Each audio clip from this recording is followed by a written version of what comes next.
Hello. Welcome back. You are listening to the Synchronicity Sisters. I'm Nicole. And I'm Megan. And this Miss Shiloh. She's making her appearance. This is our baby girl, our polka dotted Dalmatian. Yes, she's a baby. She wants to go for a walk, but Yeah. that's not happening We're right working. She thinks work is boring, like all kids do. now. Yeah, for real. We change your brain to change your life. We give you the tools to love your dog better. I'm just That should be our new slogan. to give you the tools to reprogram the program that was given to you and passed down generation to generation till you got here to become the person that you always wanted to be. We reprogram what's holding you back because you were programmed into your parents, whether you like it or not. So anything you don't like about them is still a part of you. We can give you the tools and the potency to change that. We use psychedelics and Carl Jung and Eric Burns' philosophies to help you. So if you like what we have to say, great. Find out more information at our website. Join us, binge our podcast, whatever. If you're new here, welcome. We're so happy. Welcome to the party. If you are returning, thank you for being here. You are what sustains us and keeps us able to do what we love. So we appreciate all of you. Please share this podcast. It helps us. It keeps us being able to share free content. So like, share, subscribe, do all of the things, work your magic, because word of mouth is the best way of passing this kind of information. So if you like what we have to say, please pass it to your friends. And today we're talking about how I made the most mistakes in my life. And I think most people have made most of the really bad decisions in their life while drinking. Mm-hmm. I believe that there's a reason why they call alcohol spirits. It's a really dark, it's just not. It's a dark practice. And it's so accepted. That's what's crazy. And it's so expensive. It is really expensive. And I'd love to have the argument with someone that tells you that alcohol is good for you. Except for there's no one that says that. European red wine. Wine is different. I'm talking about drinking to get fucked up. Nicole and I are not we're sober. We will have a glass of wine. Yeah, but we're things bougie. Like that. We're so bougie. We look at the back of the bottle. Where'd it come from? What's in sulfates? Is it from Europe? Yeah, no. Yeah, we're those bougie bitches. Yeah, for sure. We're so bougie when it comes to our wine, but for good reason. Yeah, but it's not only is it really bad for you, it ages you. Every time you drink. I remember when I modeled when I was younger, and one of the makeup artists said oh, I've worked with famous models, and one of the things that Giselle and things like that, they don't drink because it ages you. Yeah. I will say, too, tequila, I would love to see, what tequila... I think tequila and red wine are probably the two healthiest drinks. Yeah, the health nut Troy Casey that we're friends with and stuff. Yeah. He drinks tequila when he drinks. And what's funny is, tequila was always my favorite alcohol. Yeah, because it's from... But anything in excess is bad. Yeah. Anything in excess. We're talking about anything in life. Now, alcohol... and mind-altering chemicals like marijuana, heroin, any kind of substances that alter your state, just leave you to bad decisions, cocaine, all that stuff. I mean, they're even talking about drinking and marijuana breaking down sperm and causing severe morning sickness and, preterm miscarriages in women right now. Well, they're starting to do a lot of research on that. Marijuana is causing miscarriages. Yeah, marijuana and then excessive drinking in men are causing for the sperm to not be as strong. They're pretty much like drunk sperm. Well, the placenta and everything is set up by the health of the sperm. Yeah. So how healthy the placenta is and the morning sickness and all that is the health of the sperm. Yeah. So if you're trying to get pregnant, A, you are best to not be drinking, and B, whoever you're trying to get pregnant with, for at least both of you, for at least 3 months, are best to not drink for 3 months before you are trying to conceive. That's what science is saying. Yeah. So if you want those articles, let us know. But that's not what this podcast is about today. Well, it is about drinking. We'll do a podcast about specifically the breakdown of that. But this one is about drinking and dating. Specifically. Yes. So, this is going to be so fun. It's just funny because, when I look at my dating history, probably like 90% of the guys that I went out with, I would have not even gone out with if I didn't have beer goggles on. That's unfortunate for you. I mean, also our dad was an alcoholic, so we didn't have the best representation of what healthy masculine is. I don't think I've dated a single man that didn't have some sort of addiction. I think they were all alcoholics. Yeah, or marijuana users. Yeah, or some like borderline. I don't want to clinically diagnose them as alcoholics, but they had heavy levels of alcohol consumption. Well, if you're dating an alpha that's a hedonist, they're going to have an addiction. So you have to date a stoic alpha. Yeah, or I dated left-handed men, so they were already feminine anyways. You know, we could go down the but 90% of the population has an addictive behavior. Yeah, I mean, I'm an addict. Not all of my exes. But I would say all but maybe, I actually don't know for sure. Yeah. I would say they all had borderline. But that was our normal in childhood. Our father, that was. But I'm talking about even people I casually dated. Like, I even went out with just like once or twice and didn't really like care to go out with again. Like, you had a lot more, though you dated a lot more than I did. I was always in a relationship. I was like a serial monogamous. How often did I date? I don't know. I feel like you always were like going out on a date with someone, and then it was like next. I mean, true. You dated. You did not. You are not a relationship-y human. But I could probably count even on like two hands the amount of people I've gone out with more than once. Okay, so a majority of those because of alcohol consumption? Well, I met both of them, both of them. Both of them. I have both of my exes. Both hands. Both of my exes. You meet them out drinking. And I don't think that people meeting at a bar drunk is the best way to meet, in my opinion. So I've never met anybody at a bar. So I can't justify that. Well, the men I dated, right? Or like went out on dates with, but my actual like monogamous relationships, I'd never met them at a bar. No, that would be a red fucking flag. Yeah. If all you do is drink and fuck it's a red flag. Well, I didn't do that. But a lot of people do that. Oh, for sure. And then try to call it a relationship, and that's drinking and fucking. Yeah. That's not a relationship. There's more to it. That's called addiction. That's called sex addiction. That's called enabling one another in your own That's called situation. Hedonism. Yeah. Okay, so let's break this down with dating and drinking. This is a very entertaining topic. Yeah. It's going to be almost as good as dick sand. I don't know if anything is as good as dick sand. Okay, so when women use mind-altering chemicals... Should we get your glasses out? They go masculine. You should wear them this time. Okay, men give you a visual here. Men use mind-altering chemicals, they go feminine. So an easy way to see this is when these are the dick glasses. So when I drink, my masculine comes out. She grows a dick. I grow on her forehead. I become a true unicorn. A dick corn? A dick corn. Dick horn. This is what happens when feminine drinks. They get their weenie comes out and they're slaying. And they get wild. Slapping the ween around. Oh my god, feminine are wild. Okay, so go to a bachelorette party. Unhealed feminine is angry. Yes. Okay, if your default mode is to be angry, you have a masculine shield, and you have what's called a masculine shield, and that means your animus, or your masculine soul, has come forward to protect your feminine because you don't have masculine that protects you in the physical plane. Exhibit A. Okay.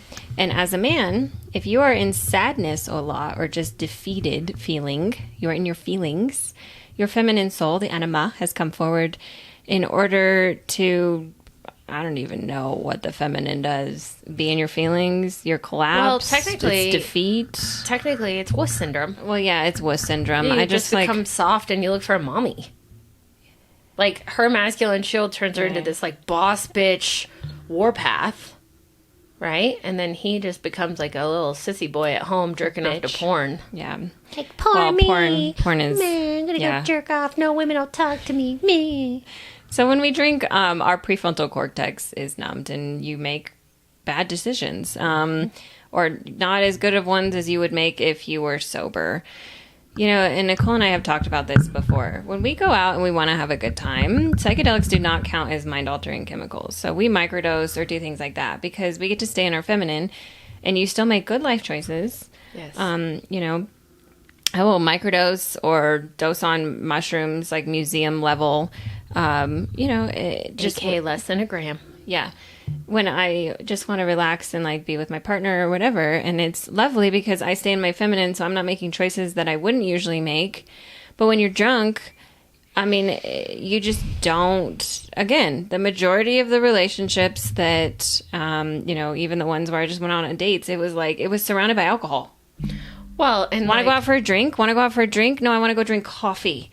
No, I want to go for a walk in the park. The sun is up, I want to go outside and enjoy a cup of coffee. It's just crazy how much alcohol is embedded in our culture. Well, and it's wild too, because like speaking from personal experience, like my last relationship, it had its own like cracks. You know, we negotiated and did the best we could with what we had, but you know, there was a pivotal earthquake that happened in my relationship. An earthquake. It was an earthquake. That was a tsunami. Yeah, it was alcohol. It was a tsunami. It was a earthquake induced tsunami. So I think you were the tsunami. No, I was. You were the earthquake was the cracks that were already happening in the relationship. Oh yeah, the earthquake caused the tsunami. That's right. Yeah. Okay. So then when I drank geography. Yeah. We're learning geography. No, I think it's like how energy works on the earth, right? Physics. I don't know what it is. I don't know. If you're a scientist, comment. This is not what I'm good at. Let us know what it obviously actually happens. I just know tsunamis usually come after earthquakes. Typically. You know, this is not my point of expertise. Yeah, we're not. I am making shit up. Geographers. Is it geography? Geography. I don't know. I don't know either. Okay, so anyways, earthquake or tsunami or both. I drank there was a situation where I had drank and I had not talked and or communicated about things that were happening, and it caused a literally tsunami in our relationship when I opened my mouth because I had my dick goggle. My dick was out. You got brave. I got real brave, and I opened my and you got mean. And I got mean.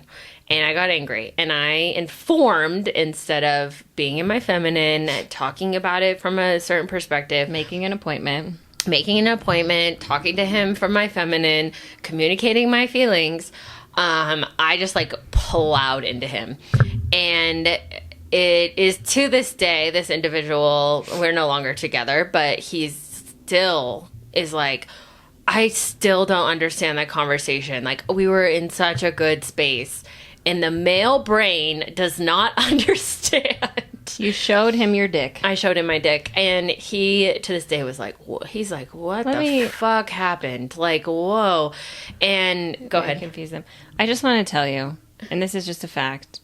When an alpha woman whips her dick out, it's terrifying. I don't care if you've got a horse cock.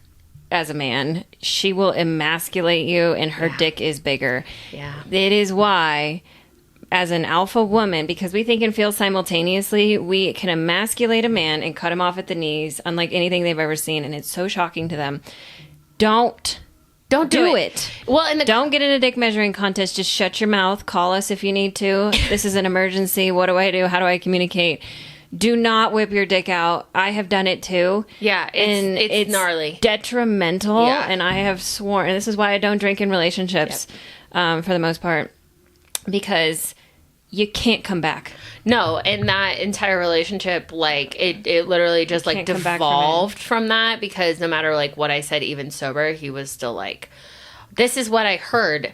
And that's not what I was trying to communicate, but that's what he heard, and he has every right to hear that. And so it was a massive miscommunication because there was alcohol involved, and my prefrontal cortex was clearly very, very numb at that point. And so I went extremely not only emotional without prepping him, but it was extremely volatile too. Your emotions and your energetic dick were in charge, not your feelings and your heart. Yeah. So, just so that no one else has to go through that heartache and pain, because it was really hard in hindsight. Like, literally, my mentor was like, well, you went masculine, and here we are. His dick shrunk back up inside of it. Yeah, and, you know, thankfully, we had been friends for a long time prior to that, but I do know that it was really hard for him to see that, and to me, was very embarrassing in hindsight, because I'm like, fuck. It's not embarrassing. You learned.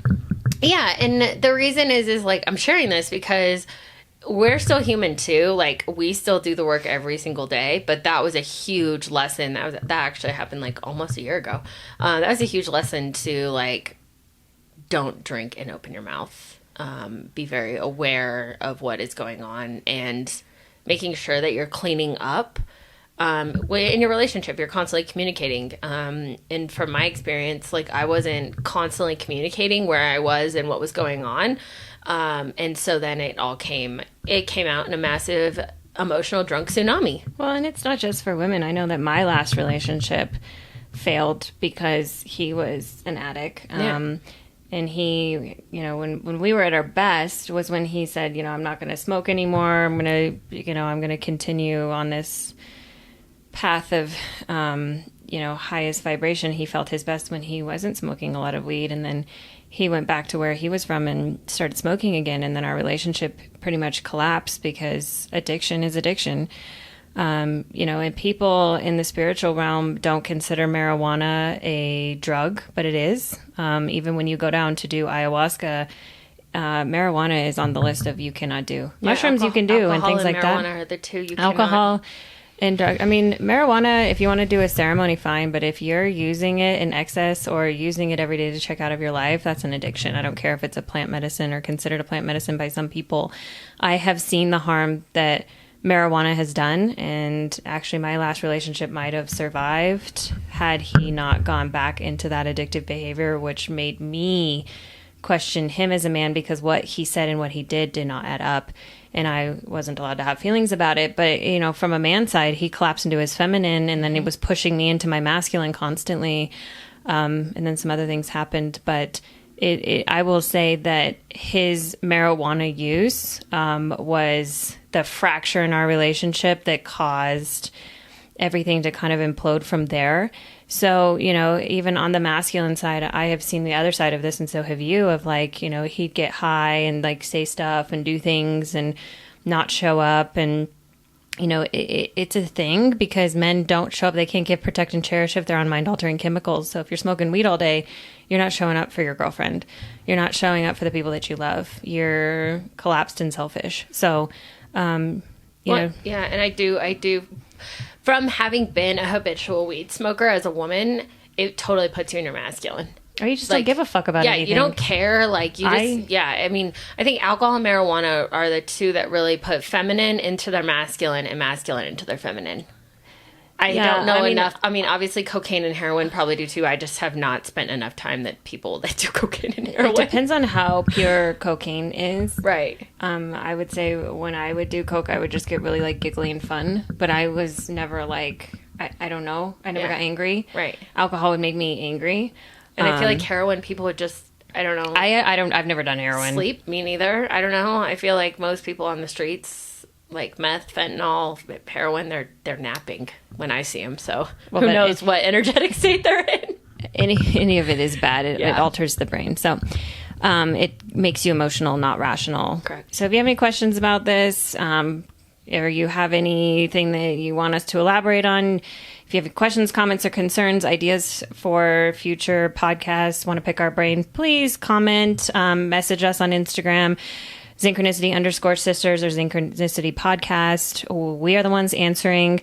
If you are on Spotify or Apple, comment, rate the show. It helps us tremendously. If you are on YouTube, please like and subscribe, leave us a comment, encourage us to continue to do this because we just love interacting and knowing that there's people out there because we're talking to a camera. So let us know that there's living beings that actually listen to us. Interwebs. But till next time. Bye. Bye.